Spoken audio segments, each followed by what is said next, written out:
Hello viewers, you're welcome to your favorite show, Shanty's Haven, a platform where we talk about the family. It's holiday season in most of our homes, and I know the children are enjoying. I know some parents love the season, some parents are already getting tired. We are more than halfway gone into the holidays if you are in this part of the world with me, and parents are already thinking of sending the children back to school. Before the holiday runs out, before the holiday ends, before these children leave your home, before these children leave your side, I would like us to just look back at the first part of our holidays. How effective has it been? How intentional have you been as a parent? What are the things you thought you would have done which you did not do? What are the things that you thought these children would have done which they did not do? Are you enjoying your ride? It's very important as a parent that at every point in your life, every point of your parenting journey, you sit and look back at yourself and ask yourself, try to do some evaluation. That's our interest today on Shanty's Haven. Looking back at our holiday season, what were your plans? What were your goals for this holiday? Did you even have one? Some parents actually did have goals. I remember when we were much younger, when it's holiday season, in my mind, I used to think my mother has already figured it all out. She knows exactly what she wants us to do. We are either going to sell that holiday to raise our money for the next year, or we are going to the village to meet our grandparents to enjoy the holidays there, or we're going to some uncle's house or some auntie's house, or we are receiving some cousins or some people back home to enjoy holidays with us. And the daily activities were set out. They're going to share chores. Who does what? I used to like the village more because somehow my grandmother would not let me go to the farm to work with the others. Instead, I would join the group that would bring food at a certain part of the day because they go to the farms in the morning and they'll come back in the evening. So I will join the group that will go with food, and we all go with food in the afternoon so that they can eat. And when I go there, they will just say, "Oh, you first of all, you're very tiny. We don't think you can walk." So I'll take advantage of that and just play in the farm. I would try to do one or two things once in a while, but play was a major thing for me. That was for me. That was something like a whole curriculum during holidays. I want to discover all the trees, how to climb the trees. I want to discover all the new fruits in the village. I want to discover the bush where my grandfather's uh, palm wine is kept, and some people go there to tap. Sometimes we'll go there and we'll steal their palm wine and we'll drink. We'll just enjoy doing that. In our minds, we're like, this is our grandfather's bush, so we're coming here to take what is rightfully ours. So we just enjoy. We joined everybody around and we enjoyed ourselves in the village. It was just fun time for us. There was one day I went to the village. This is where our topic is coming from. We went to the village and went to the farm. As usual, I went to the farm like in the middle of the day. I didn't go at the beginning with the food. And after everything, we had to come back home. It's usually rainy season in our village. The farm where we went to, we called it in the village Molobom. So we went to Molobom, and my grandmother harvested some things that we had to come back home and cook. At that time, you have sweet yam, you have corn, you have things. That day was cocoyams that we harvested.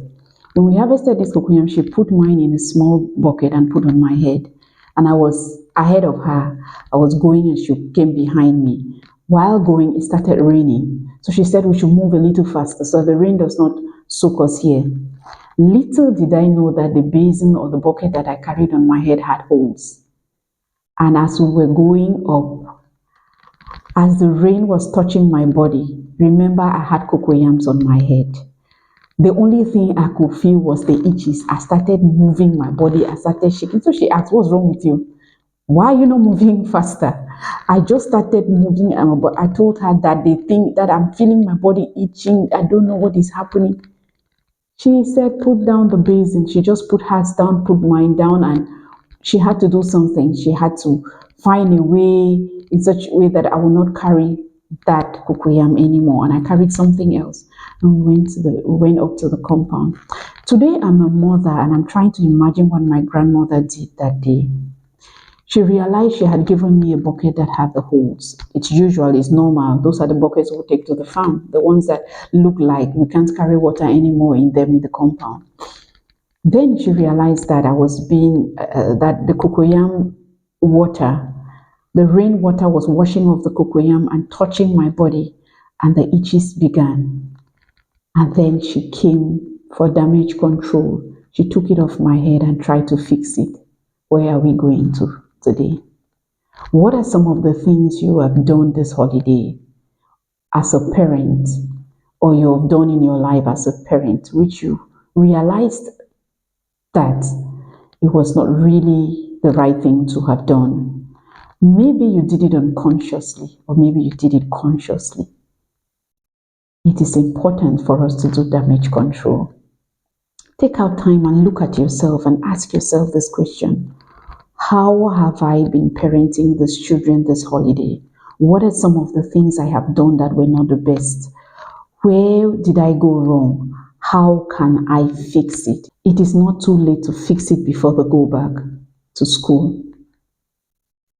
Is it that you've not spent time with them enough?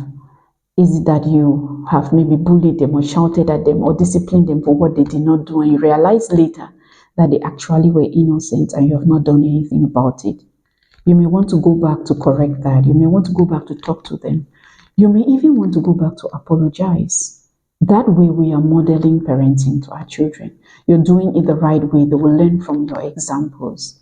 You may want to go back to fix that relationship with that child or with those children. You may want to go back even to take off that cocoyam that you've put on your child's head that is causing the body to itch, to help the child in this moment of crisis. My grandmother did it while it was still raining. She didn't say just manage and go up. She felt so bad. She felt so worried. She said, "Oh my God, what have I done to my child? Please bring down that bucket." And she had to do something. And sometimes you may even have to carry some of the burden for these children. My grandmother, I was in primary school then. My grandmother carried that cocoyam. I guess if I was this big, I would tell her, "Don't bother, Mama." I could have looked for maybe some leaves that are bigger and put so that the water would drop and fall away from my body, so that that old woman would carry her own container without the itches. But she took it upon herself just to save her granddaughter from all those itches. Dear parents, there are some things we can take upon ourselves to save our children from itches, save our children from stress and from trouble. Always think about the good that that action would do in the life of your child, even in the long run. Always think about the good of that action. This is holiday season, and maybe you've not done some of those things you thought you would have done. Or maybe you're running out of ideas, because sometimes we can run out of ideas during this holiday. I don't even know how to keep the children busy. Maybe holiday classes is almost finishing. I don't know what next to do. They go out, and when they come in, maybe they come in by midday, and you don't know what to do with them from midday till evening, and it's stressful. There are so many things we can do to our children. This is one of them. This is the holiday, and I think that parents should encourage their kids to read, not just prescribed school material, but every other book that you see that can help your child. This is to parents, this is to guardians. I've seen the advantages of creating a reading culture in children. One, reading helps their comprehension. If you want your child to read to understand even stuff from school, let them read other books, not prescribed in the school curriculum. It helps them understand expressions, and you can see a child who has this reading culture. The way they express themselves is different from kids who don't spend time reading. Speech fluency. It helps you know how to pronounce. Why? Because every time you read a book, you see a new word, you go and ask for the meaning, and then you have added something to your vocabulary toolkit. So, reading is an important gift that you can give your children. Create that culture in your kids that when they come home, they're excited because they want you to buy a new book. They want you to sit down with them and read. Use it like a bonding time. Hey, it's reading time. Make it exciting. Also, you can send them to creative programs, reading programs. Little Letter Lovers is there. You can always send them to these programs where they see other people enjoying books.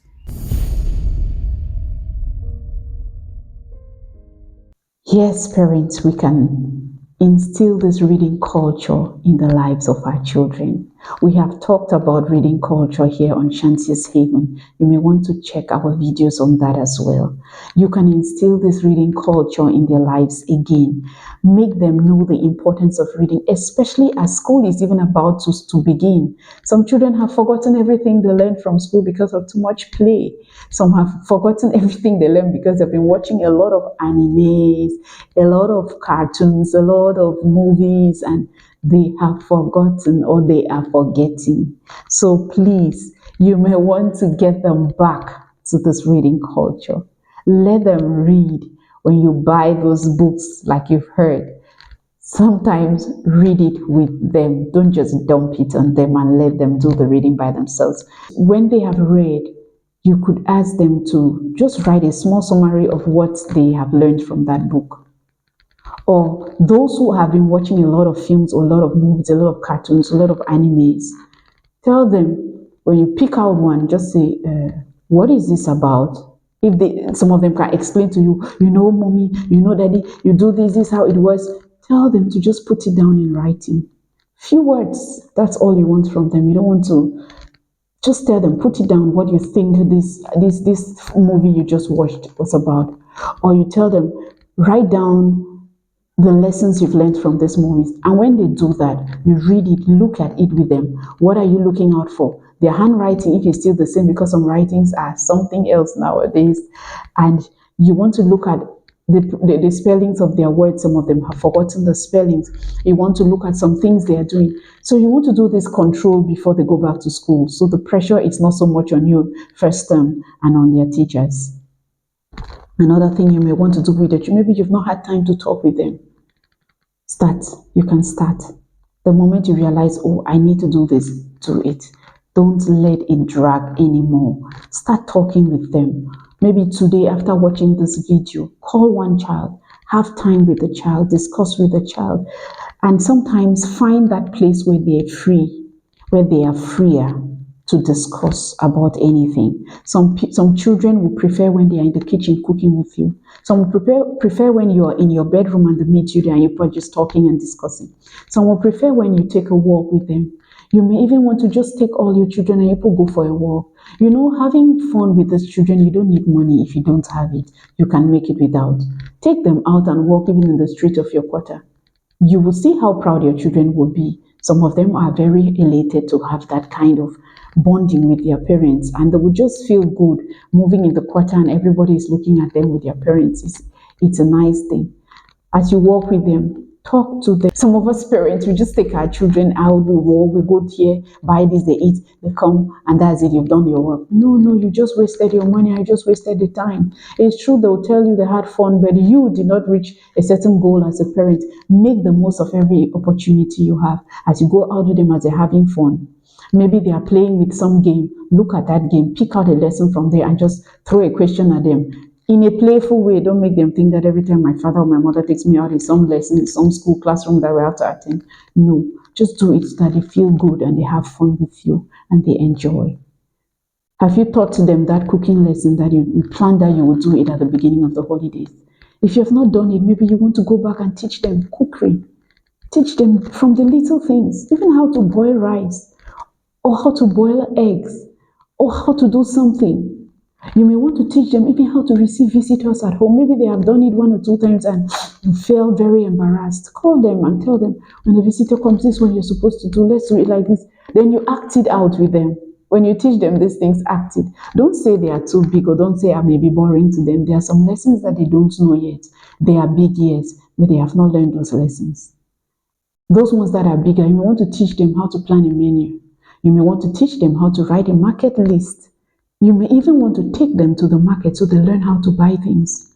So they don't go somewhere and maybe they say the price of this thing is 5,000 when actually that price is 1,000 francs, and they just carry 5,000 and put there. We don't pick this money. Teach them how to bargain.